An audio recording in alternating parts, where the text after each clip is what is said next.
ओम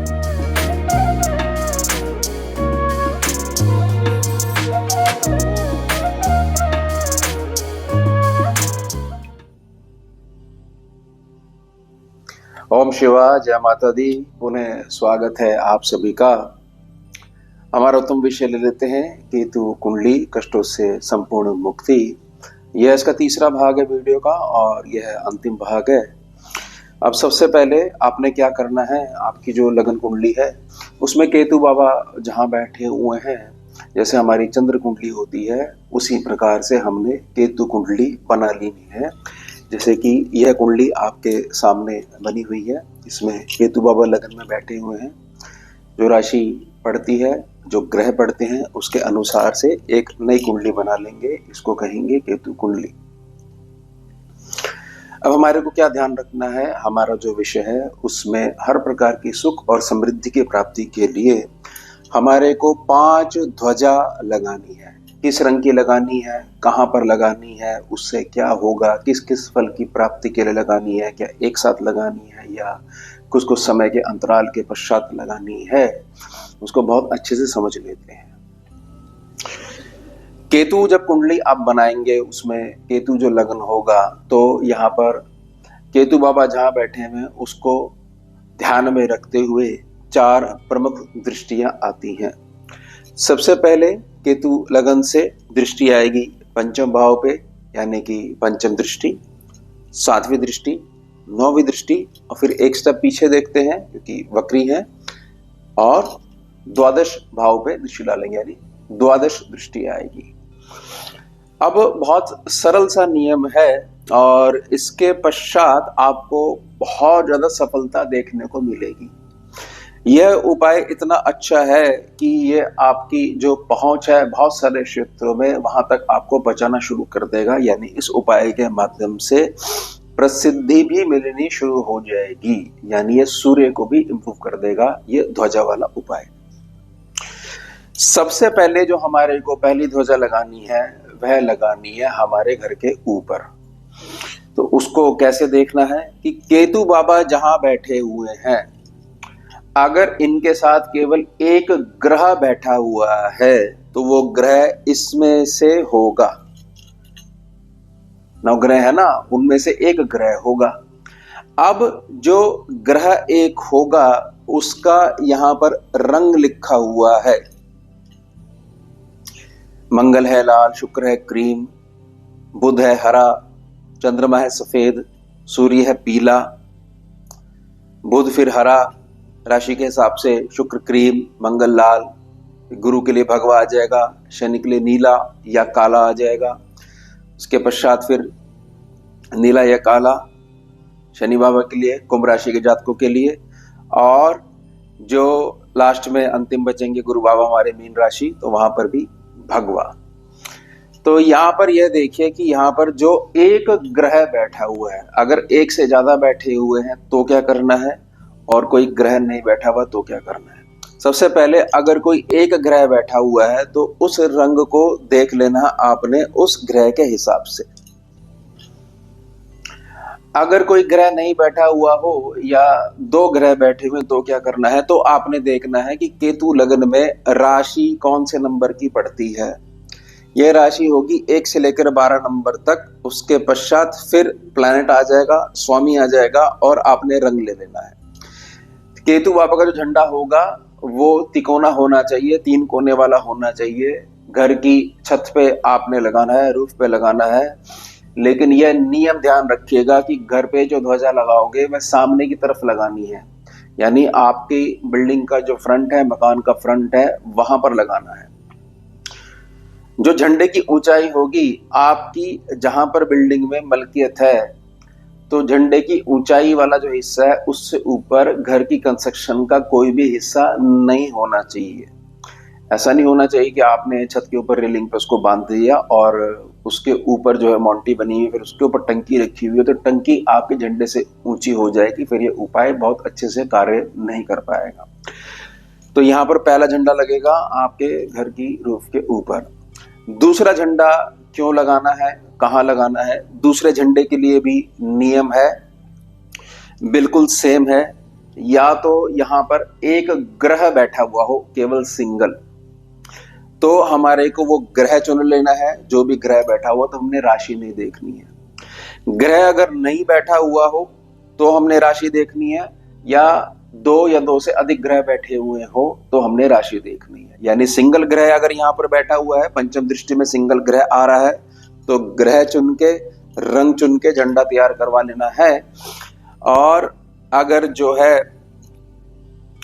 कोई ग्रह नहीं बैठा हुआ है तो यहाँ पर जो राशि पड़ेगी, पंचम दृष्टि में जो राशि आएगी उसको चुन लेना है। दो ग्रह होंगे तो भी राशि का चुनाव होगा, फिर उससे आपने ग्रह निकालना है। यही नियम आपने जहां सातवीं दृष्टि पड़ रही है वहां पर लगाना है कि ग्रह बैठा हुआ है तो एक सिंगल ग्रह बैठा हुआ है तो ग्रह के हिसाब से रंग का चुनाव कर लेना है। नहीं बैठा हुआ तो जो राशि पड़ेगी आपकी लगन कुंडली में, यहां से केतु से बिल्कुल सीधे सामने लगन कुंडली में यहाँ पर सीधे तौर पे राहु आ जाएंगे फ्रंट में इनके, और उसके बाद दो बैठे हुए हैं तो भी हमने राशि का चुनाव करना है। यही नियम हमारे को जहां पर केतु बाबा की 9वीं दृष्टि पड़ रही है वहां पर लगाना है, और जहां पर द्वादश भाव पे दृष्टि पड़ रही है, द्वादश दृष्टि पड़ रही है, वहां पर लगाना है। यह जो झंडा लगेगा, यह झंडा इस बात के लिए लगेगा कि आपका जो घर है, आपका जो निवास स्थान है, वहां का केतु हमेशा शुभ ही बना रहे, क्योंकि घर से शुरुआत होगी। किसी भी प्रकार की बैड एनर्जी होगी, केवल ये झंडे वाले उपाय से तुरंत ही जो है कटनी शुरू हो जाएगी। ऐसा नहीं होगा कि बाहर से बहुत सारी उत्तम शुभ ऊर्जा लेकर आओगे और घर में ऐसा माहौल मिलेगा कि वो सारी की सारी ऊर्जा जो एब्जॉर्ब कर ली जाएगी। तो ये हो गया पहला झंडा। उसके पश्चात यह जो दूसरा झंडा लगेगा, यह लगेगा आपकी संतान की बढ़ोतरी के लिए, उनकी बरकत के लिए। जीवन में किसी प्रकार के बड़े प्रोजेक्ट में काम करना चाह रहे हो, लोन की आवश्यकता है, वो नहीं मिल पा रहा है, या इस प्रकार की कोई भी चीज जिसमें आप ये कह सकते हो कि मेरा भाग्य सेक्शन बिल्कुल भी काम नहीं करता है, क्योंकि ये 9वें सेक्शन की नींव है यहाँ पर, जहां पर केतु बाबा की 5वीं दृष्टि पड़ेगी। यह जो दूसरा झंडा जो लगेगा, यह लगेगा उनके लिए जिनके जीवन में गृहस्थी का सुख नहीं है, विवाह का बिल्कुल भी प्रवेश नहीं हो पा रहा है, बहुत ज्यादा उत्तम जो उनकी दिनचर्या है, बहुत अच्छा व्यवसाय भी करते हैं, नौकरी में भी हैं, फिर भी जो है विवाह का कोई भी सूत्र नहीं मिल पा रहा है, तो ये दूसरा झंडा लगेगा उसके लिए। और ये झंडा लगने के बाद आगे आपके परिवार में शादियां जो हैं, इससे रिलेटेड कोई भी दिक्कत कभी भी नहीं आएगी। ये झंडा लगा रहना चाहिए, ये ध्यान रखिएगा। सिर्फ ये झंडा घर पे लगेगा, बाकी ये सारे लगेंगे मंदिर पर, वो भी मैं आगे समझा देता हूं। ये झंडा जो लगेगा जहां 7वीं दृष्टि पड़ रही है, ये आपकी जो मंथली इनकम है इसमें भी बढ़ोतरी करेगा, क्योंकि ये झंडे जितने भी ये आपकी पूछ बढ़ा देंगे, यानी आपकी पहुंच बढ़ा देंगे, प्रसिद्धि देने शुरू कर देंगे। अब जहां पर नवम दृष्टि पड़ रही है, वह किसी प्रकार से पितरों और पूर्वजों के द्वारा कोई ऐसा कार्य हो गया हो आपकी पीढ़ी में जिसका दोष जो है आप जो उठा रहे हो कर्जे के रूप में, उसको धीरे धीरे काटना शुरू कर देगा, या उससे बाहर निकलने के लिए जो व्यक्ति के पास सोल्यूशन है उस तक आपको पहुंचाना शुरू कर देगा, यानी आपको आपके सदगुरुदेव तक पहुंचा देगा। पिछले जन्म का जो भी पुण्य कर्म है वो किसी प्रकार से रुका हुआ है, उसको दिलवाना शुरू कर देगा जो यहाँ पर झंडा लगा हुआ है, और सूर्य को बहुत ज्यादा मजबूत करना शुरू कर देगा। हर प्रकार की बीमारी है उनको काटना शुरू कर देगा। यह है केतु कुंडली स्कैनिंग विद्या में। अब जो जहां पर द्वादश जो दृष्टि पड़ रही है, यह जो झंडा लगेगा, यह आपने जहां पर आपका यह झंडा लगा हुआ है, ध्यान रखिएगा, जहां पर यह झंडा लगा हुआ है, यानी कि आपका निवास स्थान जिस दिशा में है उससे पीछे की तरफ जाकर, यानी पीछे की तरफ बोला जाता है हमेशा उस स्थान से, जो निवास स्थान है जहां पर आपका घर है, जहां पर झंडा लगाया है, उससे दक्षिण दिशा की तरफ जो भी मंदिर पड़ेगा, पहला पड़े, दूसरा पड़े, तीसरा पड़े, या जितना दूर जा सकते हो उतना दूर चले जाओ, अपने निवास स्थान की दिशा से दक्षिण दिशा की तरफ ट्रेवल करते हुए चाहे दूसरे शहर में पहुंच जाओ, तो वहां के मंदिर पे झंडा लगेगा। ये इनके साथ कोई भी डायरेक्शन की कंडीशन नहीं है, घर के पास हो, घर के सामने हो मंदिर, घर के साथ में मंदिर हो, कोई दिक्कत नहीं है, सेवर इसी के लिए कंडीशन यहाँ पर है, और ये लगेगा घर के ऊपर। अब हमारे को करना क्या है, झंडे का रंग हमारे को समझ में आ गया, रंग का आपने चुनाव कर लिया, 5 झंडे आपने लगा दिए। अब हमारे को क्या करना है, यहाँ पर यह ध्यान रखना है कि ये जो झंडा लगेगा, जो आपके घर के ऊपर लगेगा, यह लगेगा केवल मंगलवार को या फिर गुरुवार को।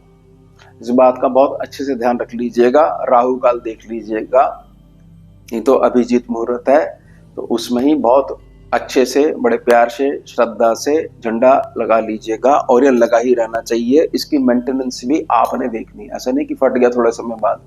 तो बहुत अच्छी क्वालिटी का लेके आइएगा, नहीं तो स्वयं से थोड़ा सा परिश्रम करते हुए सिलवा लीजिएगा, उसकी थोड़ी लाइफ बढ़ जाएगी। अब यह जो झंडा लगेगा, यहाँ पर आपने निकाल लिया है, राशि के हिसाब से प्लैनेट निकाल लिया है, या प्लैनेट बैठा था उसके हिसाब से रंग निकाल लिया है। तो यहाँ पर अगर जो है वो पड़ती है मेष, यानी मंगल पड़ता है, तो हनुमान जी, भगवान नरसिंह देव या कार्तिक बाबा का झंडा लग जाएगा। शुक्र है, लक्ष्मी जी का लग सकता है, लक्ष्मी नारायण जी का लग सकता है। बुध है, दुर्गा जी का लग सकता है, गणेश बाबा का लग सकता है, पंचमुखी गणेश जी का लग सकता है। अब आप ये कहोगे कि बहुत सारी ऐसी व्यवस्था है कि इस प्रकार के झंडे नहीं मिलते हैं। तो जिस प्रकार का आपको झंडा मिल जाए, बेस उसमें वो रंग वही रहेगा, उसमें आपके इष्ट का नाम हो जाएगा और प्रणाम करके आपने लगवा देना है। उसी हिसाब से यह है, जहां पर चंद्रमा पड़ेंगे तो इसमें आप महादेव के नाम से, और जहां पर सूर्य पड़ेंगे तो यहाँ पर भगवान कृष्ण के नाम से, कृष्ण राधा के नाम से, सूर्य देव के नाम से, भगवान श्री हरि नारायण के नाम से। ये आपका भाव होगा, श्रद्धा भाव होगा। ऐसा नहीं है कि बिल्कुल उनका नाम ही लिखा होना चाहिए, फोटो होनी चाहिए। और अलग से सिलाई करवा के भी आप उस पर काम करवा के नाम जो है अंकित करवा सकते हो। उसके पश्चात ये सारी चीजें रिपीट होती रहेंगी, ये देख लीजिएगा। अब आगे हम गुरु के ऊपर और शनि के ऊपर, जहां नीला और काला जो है बेस दिया हुआ है। शनि के लिए बेस्ट है नारायण का झंडा लगे, बेस वही रहेगा। और भगवान कृष्ण का झंडा लगे, शनि बाबा का भी झंडा लग सकता है, और उनकी माता के नाम से भी आप लगवा सकते हो, ओम छाया माता नमो नमः। और जहां पर गुरु के झंडे की बात आएगी, वहां पर जो बेस होना चाहिए वह भगवा होना चाहिए, जो डार्क ऑरेंज वाला कलर होता है। उसमें अपने गुरुदेव के नाम से भी आप लगवा सकते हो। भगवान दक्षिणामूर्ति शिव जो सबके गुरु हैं, उनके नाम से भी आप लगवा सकते हो।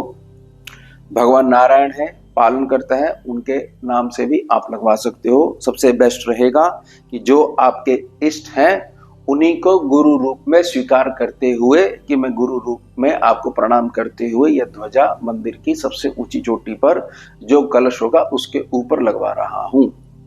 तो देख लीजिएगा, मंदिर के ऊपर प्राचीर भी होनी चाहिए, और बिल्कुल प्राचीर के ठीक नीचे उन्हीं आपने इष्ट जिनका चुनाव करा है अपनी केतु कुंडली में, उनका ही मंदिर होना चाहिए। स्वयं से अगर आप लगा दोगे तो बहुत अच्छा है, नहीं तो अगर आप किसी जातक से कहोगे, किसी से मदद लोगे, उसको थोड़ी सी दक्षिणा अवश्य दे दीजिएगा, कुछ मीठा जरूर दे दीजिएगा।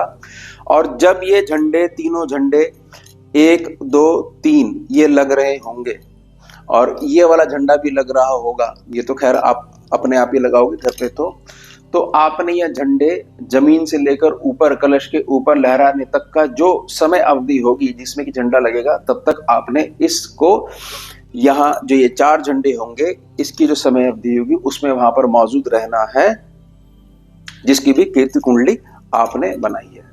और स्वयं अपनी आंखों से नीचे धरती से लेकर ऊपर चोटी तक आपने झंडे को जाते हुए देखना है। ऐसा नहीं होना चाहिए कि हाँ हमने किसी को कह दिया था और लगा दिया था, उन्होंने वहां से हमारे को फोटो खींचकर भेज दी थी।